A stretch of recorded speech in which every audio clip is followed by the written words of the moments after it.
우리가 14장 같은 데서 이미 알고 있는 정보를 통해서 얘기를 해보면, 그죠? 바닷물이 벽이 됐다라고까지 얘기를 하고 있거든요. 그러니까 참 어떻게 보면 이거는 민족의 역사 가운데서도 정말 있을 수 없는 기적의 역사죠. 그러니까 그 기적의 사건을 이스라엘 백성들이 믿음으로 보존할 수밖에 없는 거죠. 우리가 살아가는 보편적인 역사 속에서는 사실은 이런 일들이 일어날 수가 없는 거죠.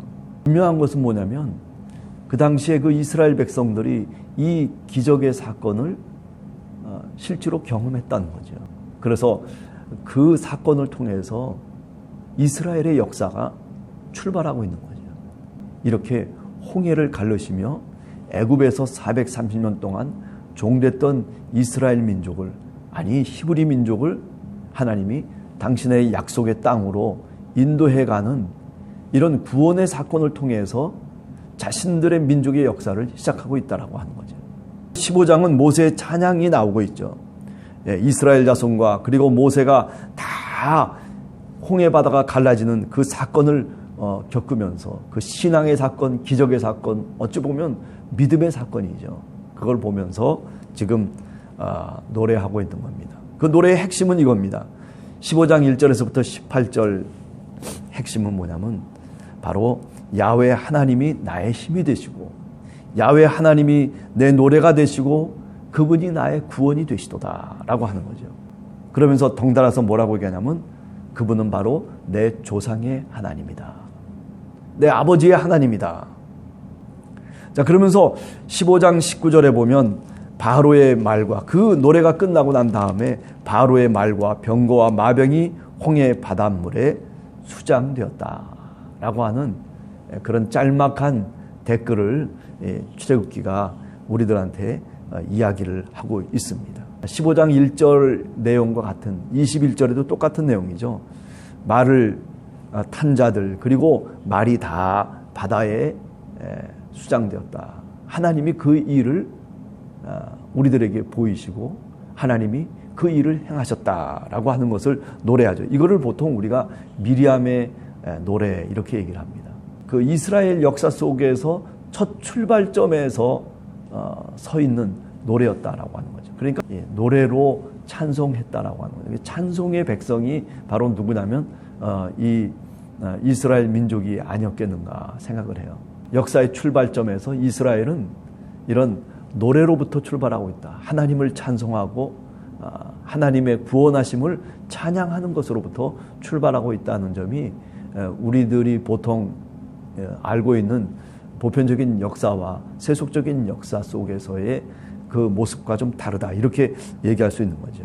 수르 광야까지 나왔는데 그런데 이제 물을 찾아야 되는데 물이 없는 거예요.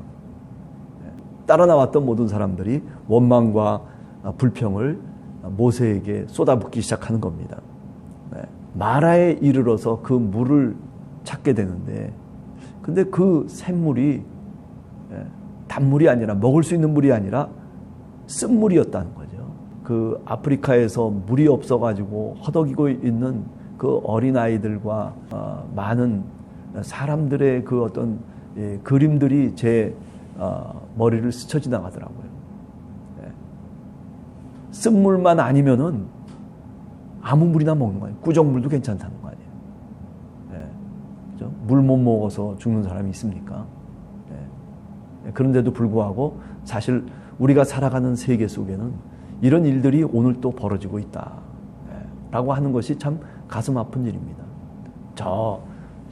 러시아나 우크라이나나 그냥 대포 쏴대고 미사일 쏴대고 전쟁이 일어나면서 그런 곳에서 사람이 죽어가는 사람보다도 사실은 지금 미사일이 문제가 아니라 원자폭탄이 터지고 있는 곳이 사실은 아프리카예요. 그런데 우리는 관심이 그쪽에는 별로 없죠.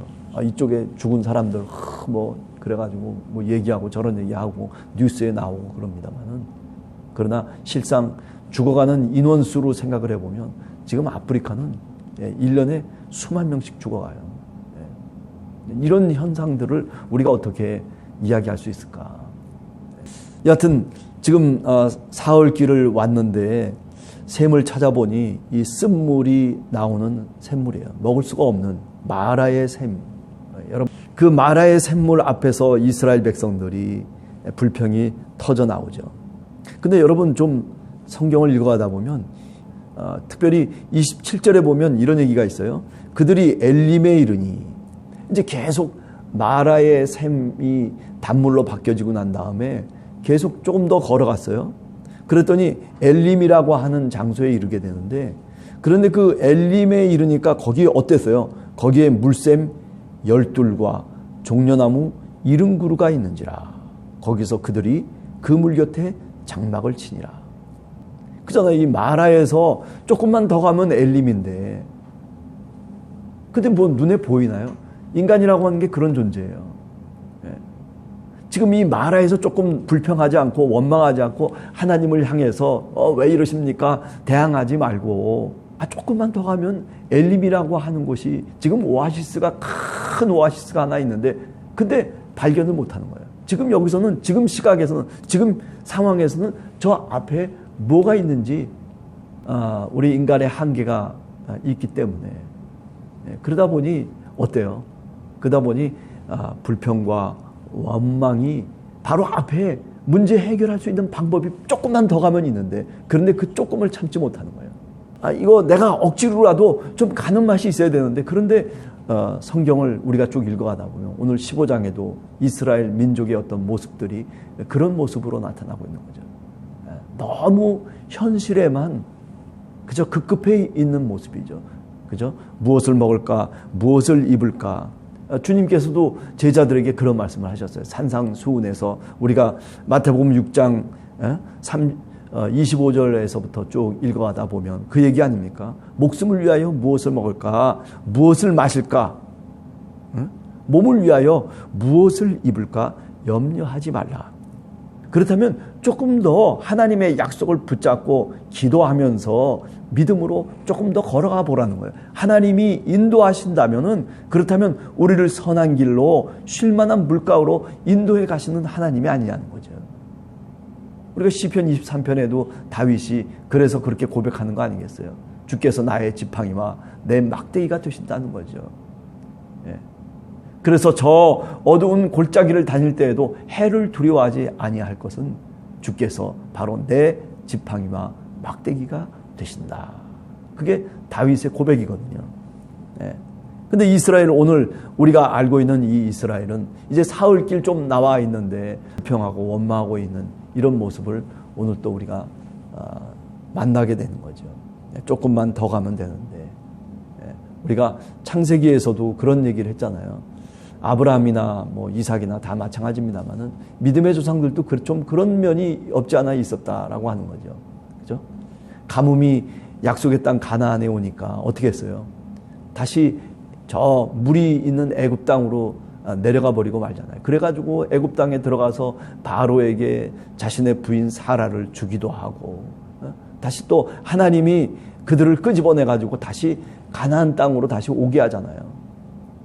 뭐 이스라엘 역사도 마찬가지 아닙니까? 지금도 애굽에서 430년 동안 야곱을 통해서 70명의 가족들이 내려갔다가 지금 이제 돌아오는 길이거든요.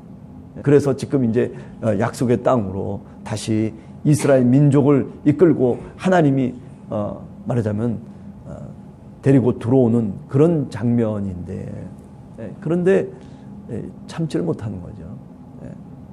합력해서 하나님이 선을 이루어 주시거든요. 그런데 오늘 이 시점에서는 지금 내게 부닥쳐오는 여러 가지 문제들 때문에 내가 감당을 못하는 거예요. 왜 감당을 못해요? 믿음이 없으니까 감당을 못하는 거예요. 죽겠다고 아우성 칠 수밖에 없는 거고, 그게 나약한 우리 인간의 현실이고 실존이거든요. 그러나 여러분, 오늘도 한번 우리가 기도해 보시기 바랍니다.